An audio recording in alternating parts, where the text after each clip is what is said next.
LinkedIn were shared. Some of the topics which were touched upon were employer branding through social media, need for HR corporate blog, and the need for social media guidelines. And then we also had some of the intelligent questions which were answered well by the speakers. And towards the end, I would just like to quote Brian Solis' principle of future works, who says, social media is also about sociology and psychology more than technology. So it's time to understand your people and teams first so that you don't miss upon the human touch. Thank you. Good luck. I would like to thank our esteemed panelists for enlightening us with their words of wisdom. Thank you. Now, I would request Mr. Arnab Ghosh, Senior Manager, Corporate Relations Management Committee, GIFS, to present the mementos to our panelists.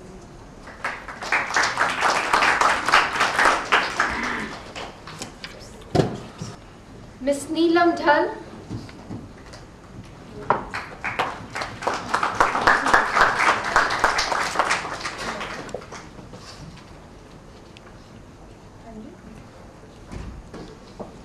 Mr. Uday Sodhi.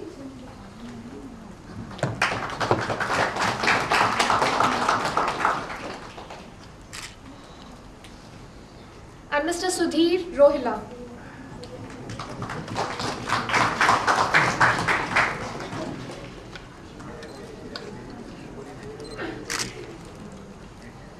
With such a thought-provoking session, there must be a lot of discussion due. Why not have them over a cup of tea? We request you all to kindly proceed for refreshments. And because we are running short of time, so we would be starting our next session in 10 minutes. So please be there.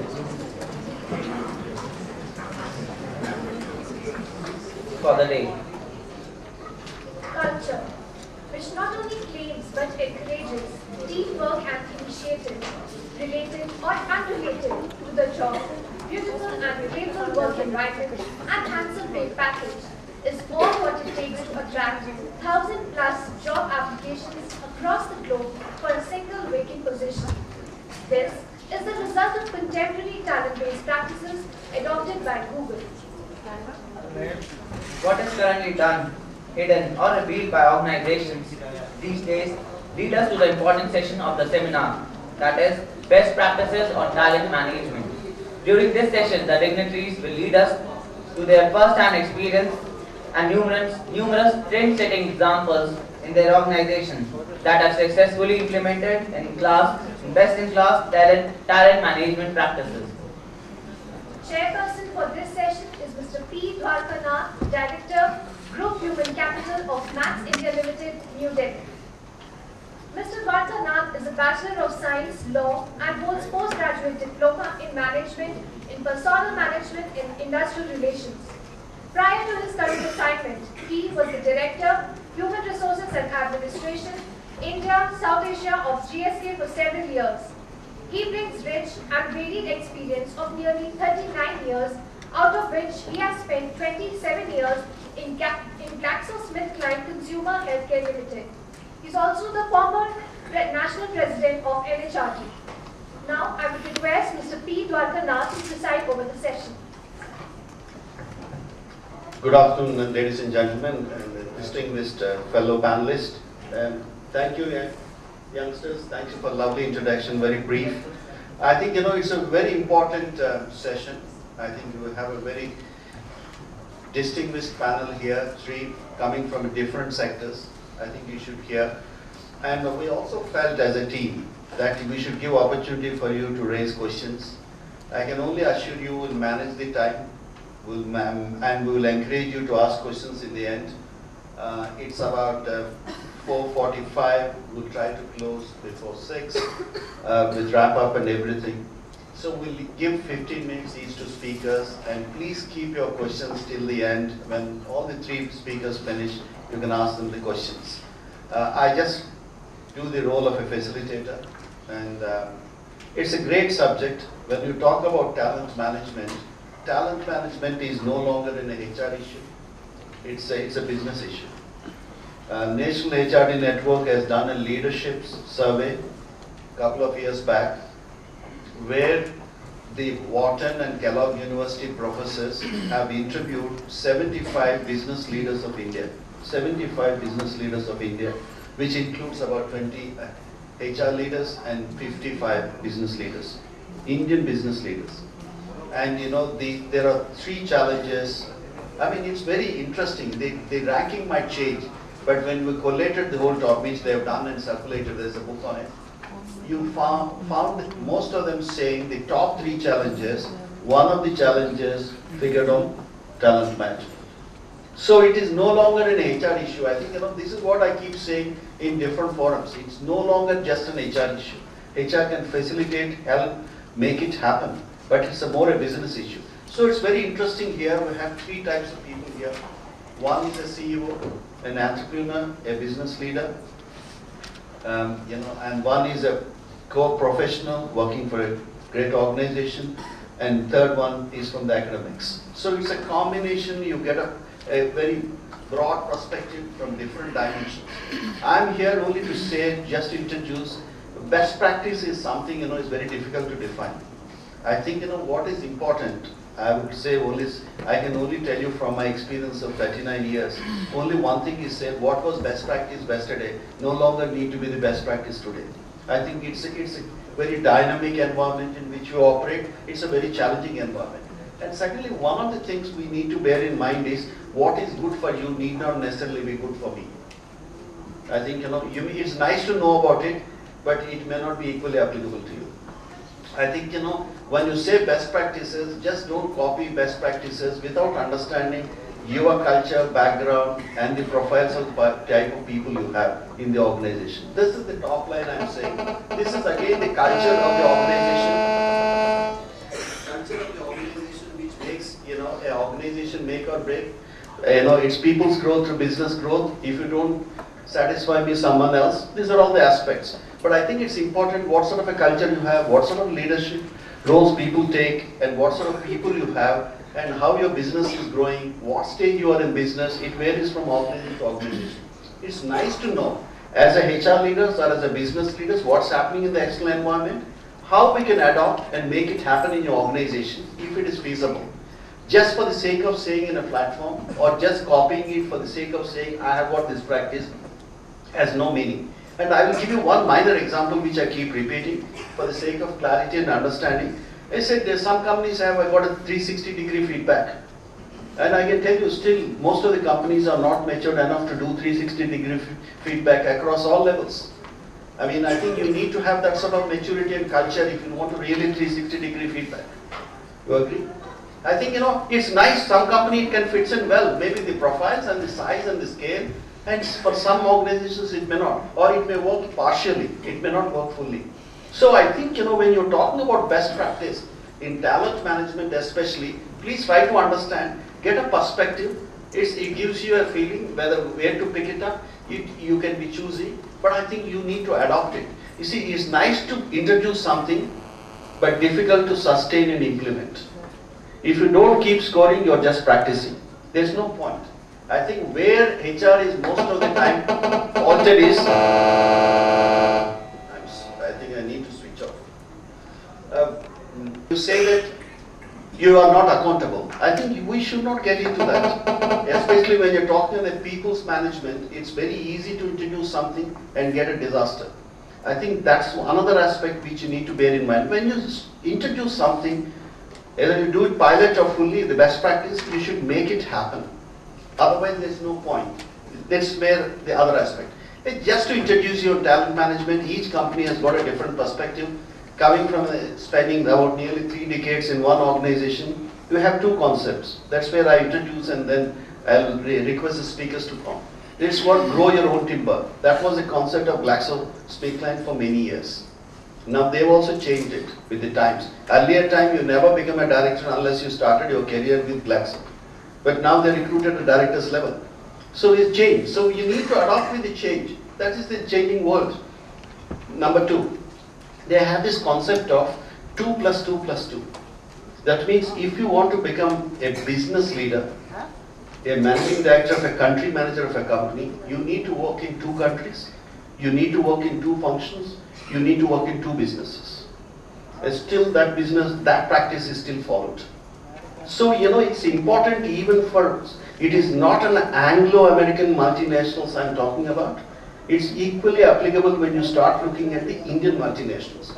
I think, I would focus more on Indian multinationals because tomorrow's growth is only through Indian multinationals. I mean, the growth is here, not there, not in Europe or not in America. But how do you develop, when you started expanding, when you start acquiring, when you start merging with European companies and Anglo-American companies, it's very important that, when we say that is the American style of working but not Indian style of working, we should not also try to impose Indian style of working across globally. What is good? A combination may be better.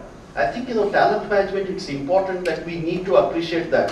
One of the comments we hear from US and Europe sometimes is when an Indian multinational is spreading its tentacles, you tend to be more Indian oriented without realizing the local environment. So it's a combination of localization is important.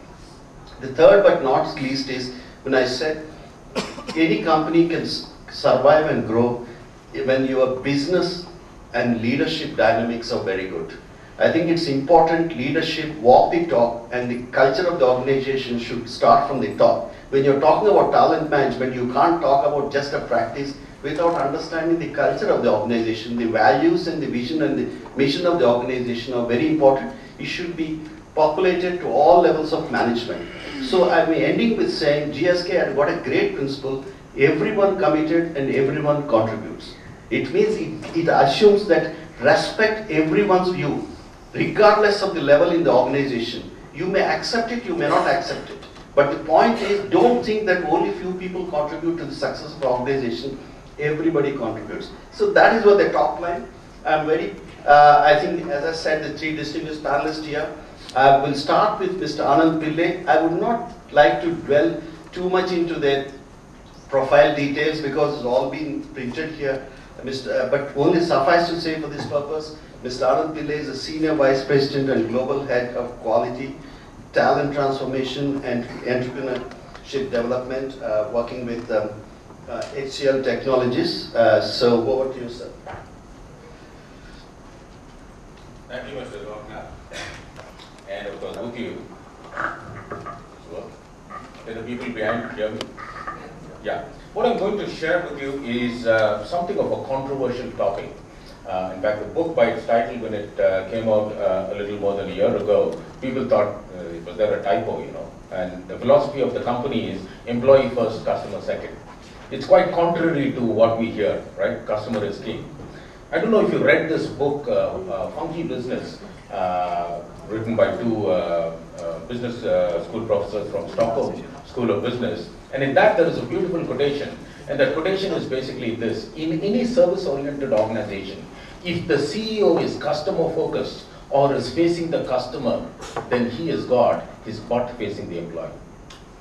I'm sure you've got that figured out. If you don't, you can go through the loop and figure that one out. Now, when you get into our company's philosophy, when we recruit the brightest and the best, this is the guarantee. We give them 3 guarantees. In HCL, we guarantee that we will not give you responsibilities.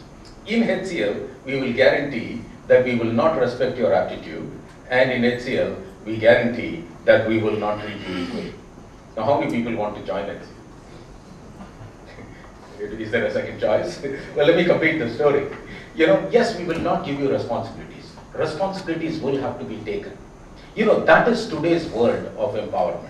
You cannot recruit the brightest and the best and tell them what to do, how to do it, and why to do it. The employees or the people whom we have recruited, they are closest to the challenge. They know what is best.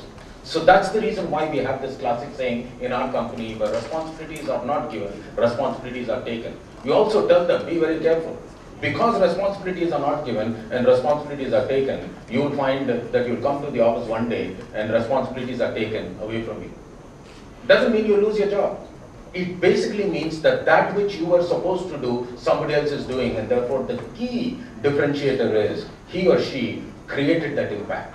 The second one is, of course, we do not respect your aptitude, particularly in today's age, where we have people who are really the brightest and the best, with what I would call the God's gift to mankind attitude. I don't know if you have come across those people. HR people have constantly this challenge. How do I manage them, particularly during the appraisal time? You know, I mean, they do what we call reverse appraisal. They first ask, wait a minute, this year you tell me how much is outstanding equal to and exceeding expectation equal to, and then we proceed with the appraisal.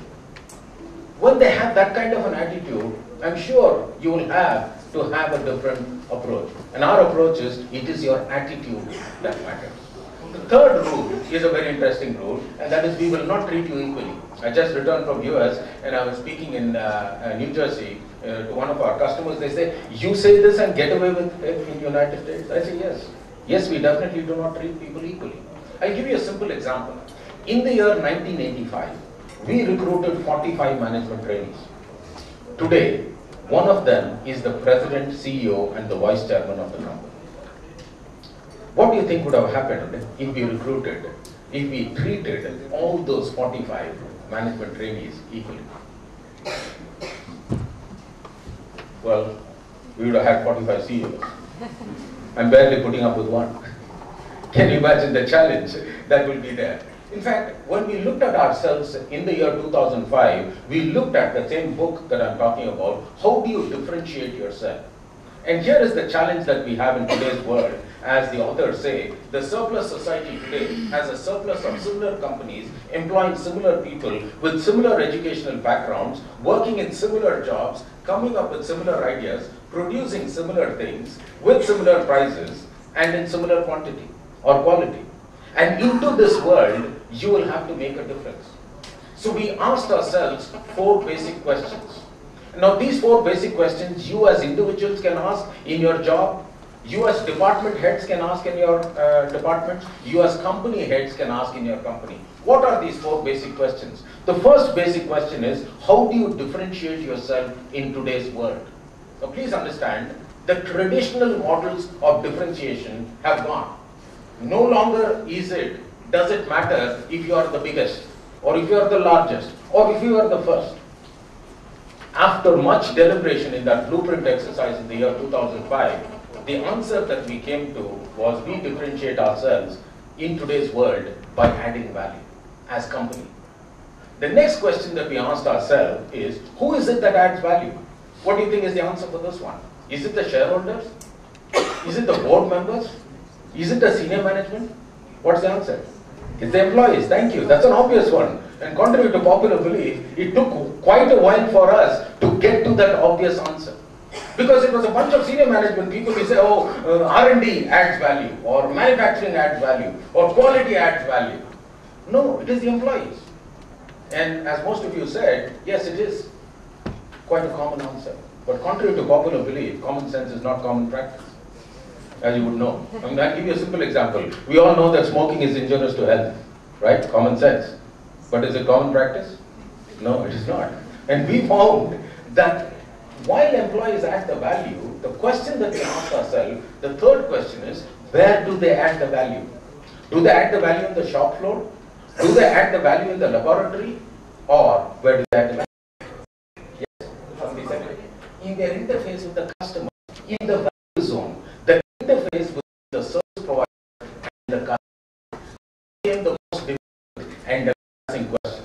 If employees add the ultimate value, what should the role of management be? Difficult question, right? Employees are adding the adequate value. What should the role of management be? To manage employees, no, to let themselves. You can't manage managing them. What to do? Manage our try to manage them. They ask you, they'll ask you, and most of you who have children, they will be trained by that why process. That's the reason why they are called the why generation. What is the role of management? The role of management is basically 3E. To enable, to engage, and to empower these employees who are adding the value. And that is where we took through the cycle of transformation. Rather than getting into the what of the strategy, we got into the how of the strategy, we got into the change management. How does a business run? Don't get into what of the strategy. Strategy is not a differentiator. But the implementation of the strategy is the differentiator, and that is where we departed from the traditional model where you have the CEO down to the employees. And if you look at the value zone is at the interface between the customer and the employee. So we made the enabling function answerable to the employees. We made the management also answerable to the employees and inverted the pyramid. Now you will see something very funny in this inverted pyramid.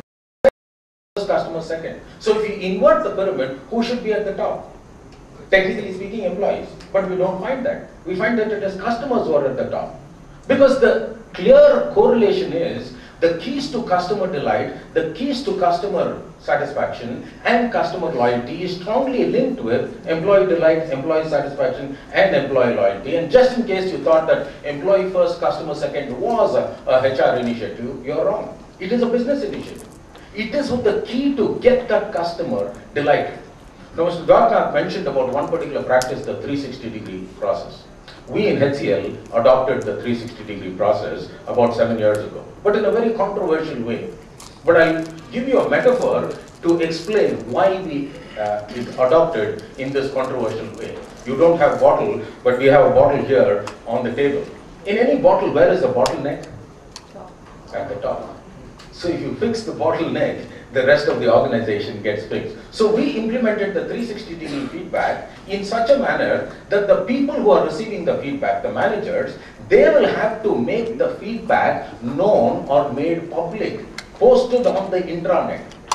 Now, can you imagine how scary that proposition is? That private, confidential, for your eyes only document is posted on the intranet. The reason why we wanted to do that is for you to have an element of transparency and for you to have an element of accountability. In fact, when the CEO first mentioned this in the year 2003, that we should be doing this, all the reporting managers, they said, no, this is a very scary proposition. It is like asking us to take our fig leaf away. Yes, it is a scary proposition. So what the CEO did was, he posted his feedback, and in the first year, only 18% of the reporting managers posted or made their feedback public. Now as I'm talking to you, 7 years in a row that we have implemented it, 84% of the managers have made their feedback public. Now there is a positive pressure on those 16% of the managers who have not made it public. Because the general saying is, oh, this fellow's got something to hide.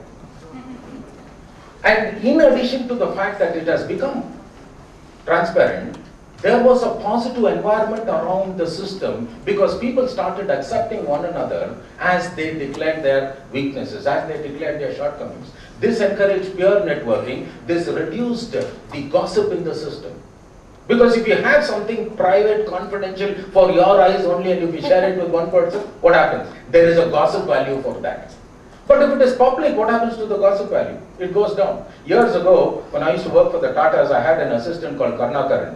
You know, I used to use him for a whole lot of things, including photocopying. So I'll ask him to photocopy a document. Anytime I give him any document to photocopy, he will take a long time. So one day I went behind him to see what exactly is the process that he is going through that it is taking such a long time. So if I asked him to take 2 copies, he will go and take the 3rd copy. And then many times he will read that document and then give it back to me.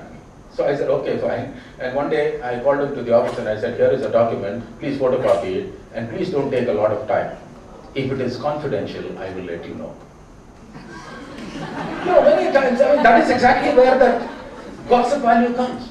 So when we made the 360-degree feedback system open, the gossip died down. And the transparency in the system brought down to the point where we recognize the employee first as employees being strategic to the ownership of the company and the company's functions. We did one other thing which is conventional as a best practice, and I will share this with you. Every organization annually, or most organizations annually, conduct either an employee engagement survey or an employee satisfaction survey. We did away with that about 3 years ago. What we did was, we instituted a system called the employee passion survey. So as a result of this passion survey, what you get is the passion indicators of the employees who are participating in that survey. The report has got 3 sections. The first section will give you your top 5 passion drivers. Now in the top 5 passion drivers, it also gives you, which is the second section of the report, a detailed description of what you should do to leverage those passion drivers in your current job environment. The third section of the report will give you a red, amber, green status of this passion driver. So if a particular passion driver is green, it basically means your passion drivers are being leveraged in your job environment. If a particular passion driver is in the amber, it basically means that it is not leveraged or leveraged only moderately. If it is in the red, it basically means you're a square peg in a round hole. It means you're not engaged, right? And that is much better than you giving an engagement survey where the people participating in the data are not privy or are not having access to the management report. And this is based on the Chinese principle, which is find a job that you love and you'll never have to work a day in your life. Because if you are passionate about something, you don't have to worry about engagement and satisfaction. In fact, I put a spin to that, and that spin is basically find a job that you love, that you will do it even though nobody paid you for it. But because it is a job that you love, you will do it so well that people will be more than happy to pay you for it. And that passion survey, we originally wanted to launch it on the 14th of February. But of course, we did not. Because in India, we've got a crazy rule or a crazy coincidence. And that is exactly 9 months after that, we've got Children's Day. Well, anyway, I mean, that is not entirely responsible for the population because somebody is working on the numbers. So when you look at this book, we had these 4 tenets, starting with that first tenet of honesty, reading that value of mirror, mirror on the wall. You know, when you get to have a deep introspection of who you are, as seen by the 360-degree feedback system, as seen by the EPIC, which is Employee Passion Indicator Count, as seen by others, you get to create a need for change. When you bring in an element of transparency, you create a culture for change. I don't want to take away the thunder from the actual book. And then when you invert the pyramid and make yourself accountable to the people who are working for you, you then create a structure which is not hierarchical, and then move on to recasting the role of the CEO where you give the initiatives accepted is because we don't show the correlation to the organization. So I'll give you the correlation here, and this is the correlation that was done over a period of 5 years. In these 5 years of transformation, we tripled or more than tripled our revenue. We more than tripled our profit line went more than 3 times. And if you look at the growth vis-a-vis the top 3, in the year 2005, we were lagging behind by 9%, but in the year 2010, we are ahead of the top 3, growth by 21%. And if you look at it, the share of the market, in the year 2000, we were at about 4.6% of the total IT spend. In the year 2005, we have dropped down to about 4%. Now as I'm talking to you, it is 5.2%. As you go on, the number of customers we had who are giving us revenue, that also increased. And if you go on, the spread of that revenue, the revenue dependency on these customers, at one point in time, our top 20 customers were giving almost 50% of the revenue. Employee satisfaction, employee engagement has led to having an even spread of the customers. Now, the top 20 customers are giving only 36%, which means it is evenly spread right across. As you go, customer satisfaction has also increased by about 43% in the first year and 47% in the next year. As you move on, employee satisfaction, which we did up to the year 2008, that also increased by 70%. And this is the year of recession, the year that went by. These are public figures. So if you look at the year of recession, as we implemented this employee first, customer second best practice, as we call it, you see all of our competitors, they grew anywhere between 0.1 to 11.8. And in that same year, we grew by 23.5.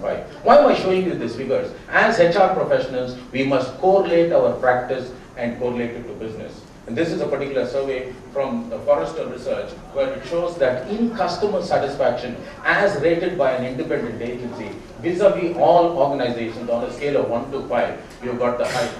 We can go on, and this has got the world talking. There are a lot of reports, there are a lot of sections that are talking about HCL Technologies' implementation of this employee first being an innovative management practice.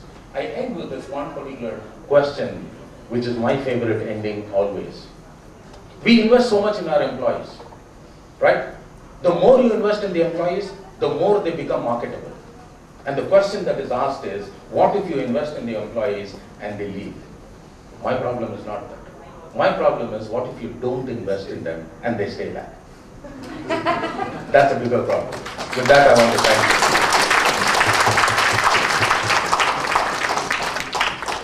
Thank you, sir, for a wonderful presentation. I like common sense is not common practice.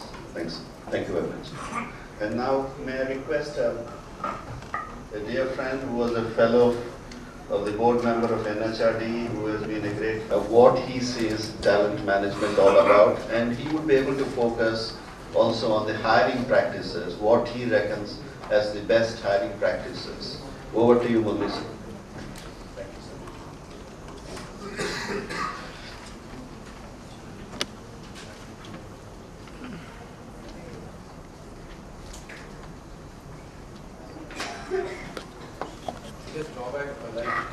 Never let an HCL guy in front of you.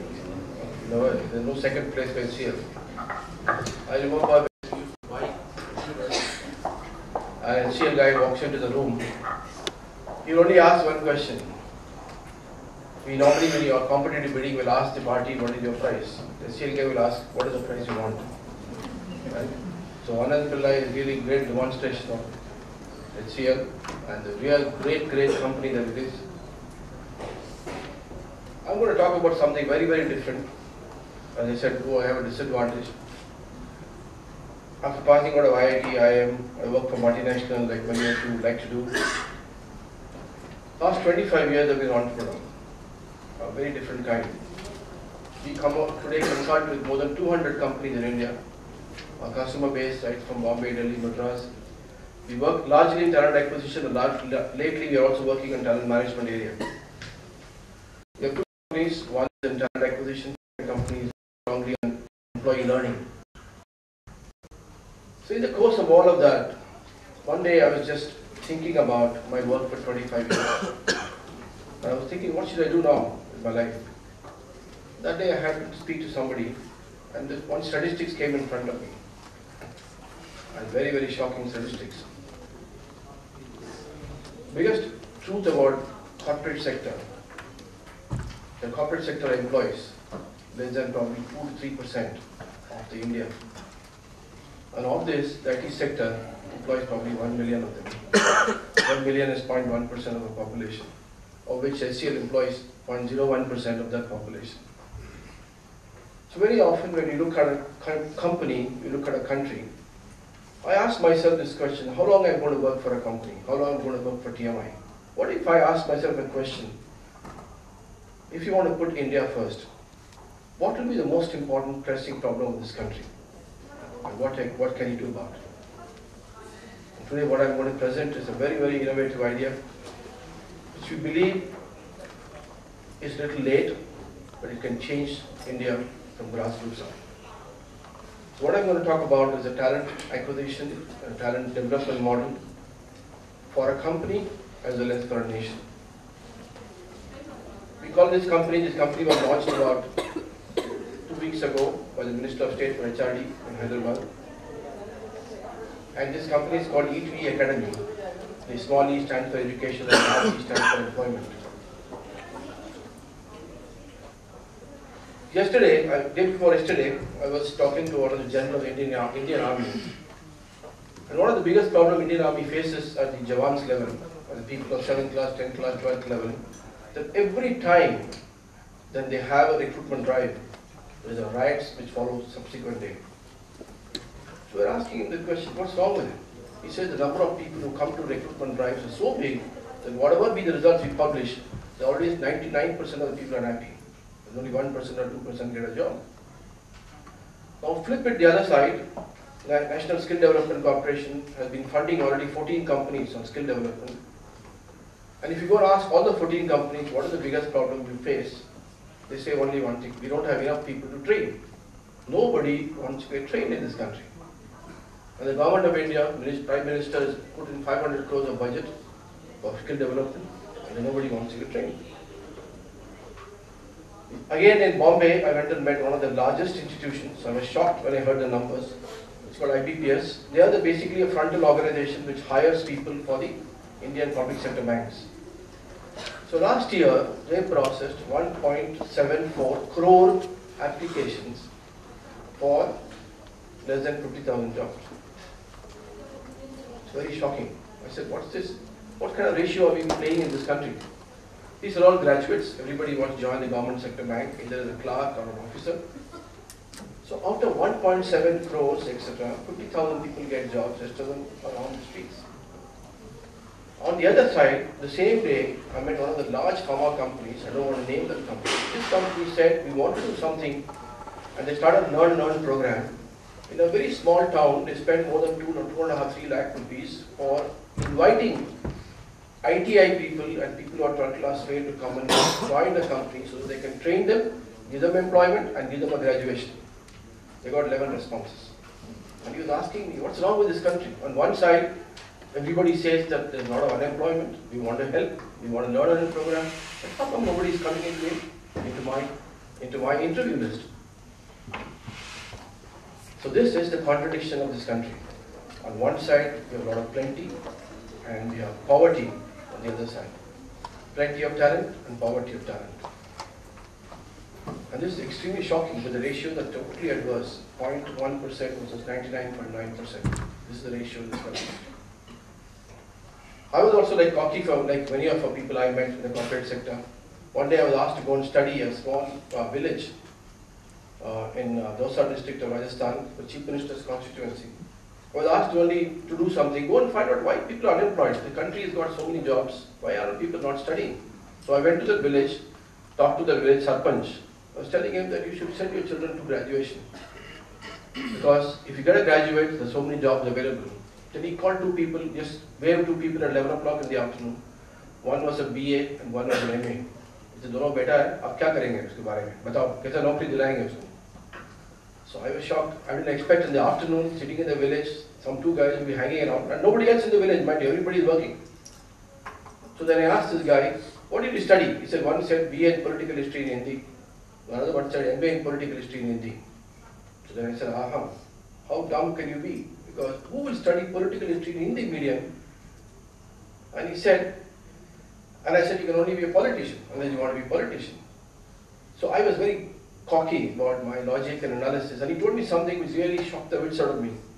He said, from our village, the first bus reaches like Jaipur at 11 o'clock, and the last bus leaves at 3 o'clock. Between 11 and 3, only political history in Hindi taught in Jaipur University.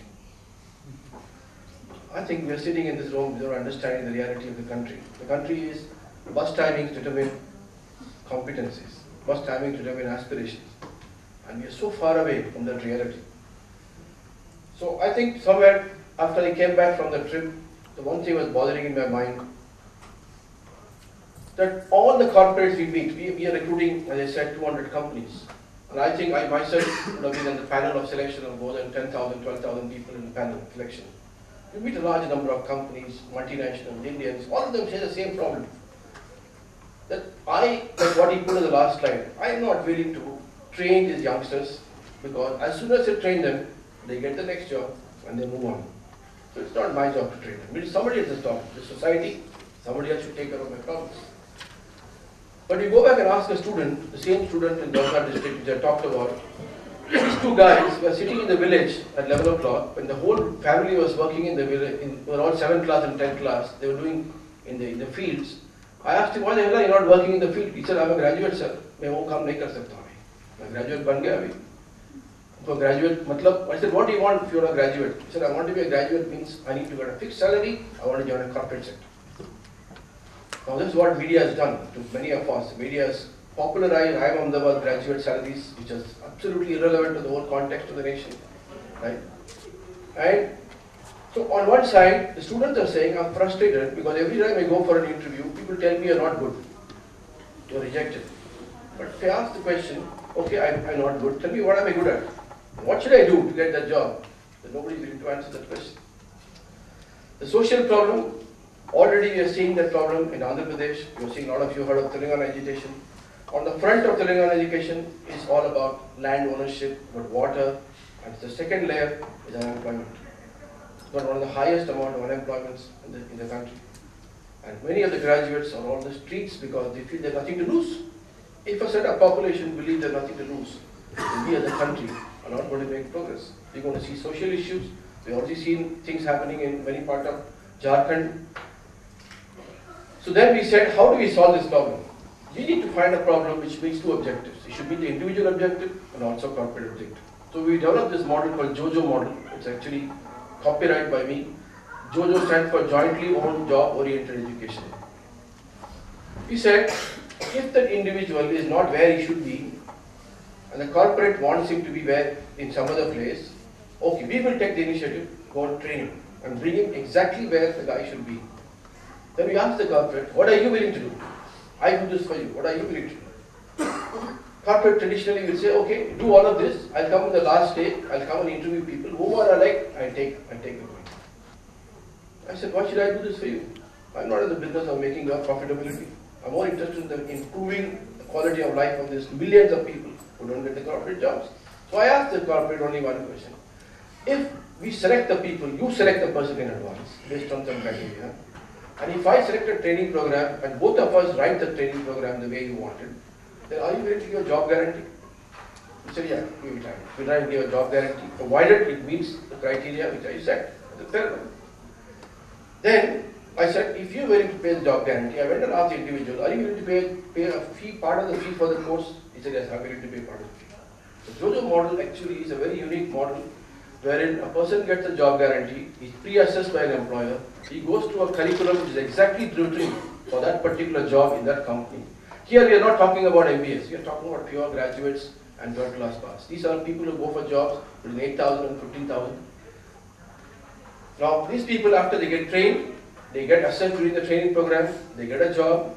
Part of the course fee is exactly paid by the employee and part will be paid by the employer. So we went to the employer and said, okay, you don't have to pay the entire money. You pay what you're currently incurring the cost. What is the cost of sourcing, training? You just give me that money. So therefore, we came back and said, what are the corporate ideal wish list when you're hiring the entry-level freshers? They said, we must be cost neutral. Don't reduce my profitability. I want to be cost neutral. I want just-in-time hiring. I want to hire the guy 1 week before I need him. I don't want to go to campuses, hiring 1 year in advance and don't know what to do with him. He must be day one ready. On the day he finishes, when he comes into my company, day one I want productivity. I said, I want you to increase my quality of hire. Until yesterday's training period was as, how can I increase the quality of hire?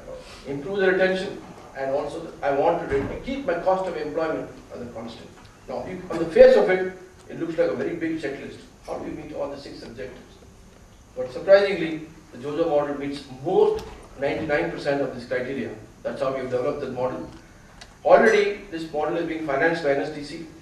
These are the kind of industries we are talking to right now, right from various verticals, as you can see. And we are launching 44 courses in the next 3 years, and the first 12 courses are going to be launched now. The most interesting aspect of rural market was what we understand after a lot of research, we came back with the one conclusion. At the rural level, at the semi-urban level, you should use a pedagogy called job instruction method to train them. Job instruction method, what it does, it breaks down the job the person will do into bits and pieces, into as much of detail as possible, identify the critical skills, train them on the skill and the task, so that on the day he arrives on the job, he is ready to understand and undertake the job. So this is the ecosystem we developed. We are now putting it together a large number of training institutions in our colleges. We are working with, setting up a very large 350 colleges, the first 300, 400 colleges we are setting up. Most of them are being semi-urban and rural areas. They will come for pre-assessment, they go for training, and they'll get placed in corporate. And these are broadly the numbers. As you can see, and I think numbers are very, very staggering in this country. There are 2 million to 2.5 million graduates passing out every year. Out of that, maybe 7 lakhs are engineers, the remaining 1.7 to 1.8 million are BA, BScs. More than 50% of them are BS who are doing political history and philosophy. And the majority of them are studying in government colleges, they're in semi-urban areas and smaller towns. Now, if you want to make an impact, we said we want to make an impact on 5% of that passing out batch. So we said we must target at least 80,000 people who constitute 5% of the BA passing out batch every year to make an impact. So we have just started the journey. We already have 2 companies, as I mentioned to you earlier. We have a large organization, we have 1,000 employees. But to me, this passion of the next 10 years is to make the country first. And on purpose of sharing this with you in this forum, was specifically to bring across the viewpoint to all of us in this room that there is definitely an alternate reality. On one side, I'm also concerned about best practices in corporation. I'm also concerned because that's my business. I'm also saying at each and every individual level. Thank you, sir, for a very insightful and a very interesting presentation, Jojo. Now, last but not the least, may I now request Professor Pratima Daipuria from JIMS to give her presentation. At the back of their head, how long she's going to take and how soon can we go home. So you have to bear with me. The same thing I tell my students in the class. I'm not going to finish early and I'm not going to cut it short. Talking of best practices in talent management, news recently you must have come across Maruti trying to revamp its talent strategies by compensation management practices. BPO sector trying to retain their talent by giving them a campus-like environment. What is it that the companies are doing and the corporates are doing to retain that talent, to manage that talent? A tough question. I'll lead you to further certain eye-openers or certain questions which I would like to ask you. You can raise your hands. The first is, how many of you want to benchmark your own HR practices with the best in the industry? Yep, I'm asking the house. Okay. How many of you find yourself in the midst of war for talent? How many of you believe that there's a talent war? Very few. Okay. How many of you hear warning bells for talent in mind? Wake up fellows. I didn't get the last question. Hear warning bells for talent in mind. Right? Talent is just shortage of talent. We talk of demand supply, there's a huge gap. How many of you feel that the overflow of information, we have talked of blogging, we have talked of internet, we have talked of social networking sites. They are changing the landscape of talent game now. Many of you, I'm sure, with the deliberations of the entire day, you people are tired to admit that. No issues. I feel that the same way you must have also felt that. That leads us to certain questions that we need to ponder. And the first question, the stakes are high. How come the stakes are high? Everybody wants top talent. Nobody is ready to compromise with mediocres. Nobody is ready to compromise with somebody whom they can hire and then train. Everybody wants top talent. But where's the top talent? A few of them, and we want to hire them. And the first strategy that comes to everybody's mind is give them the highest compensation in the industry. Read the book Good to Great by Jim Collins and you will find that compensation can be one of the practices that companies adopt to weed away good talent and bad talent. But nothing more than that, sorry. However, again the second question, few qualify. You talk of top talent, but when you go into the market, when you go in for recruitments, you people know how many of them qualify. Third one, half-life of intellectual capital is becoming increasingly shorter. What do you mean by half-life? By the time you recruit somebody or take somebody on board, couple of months or so,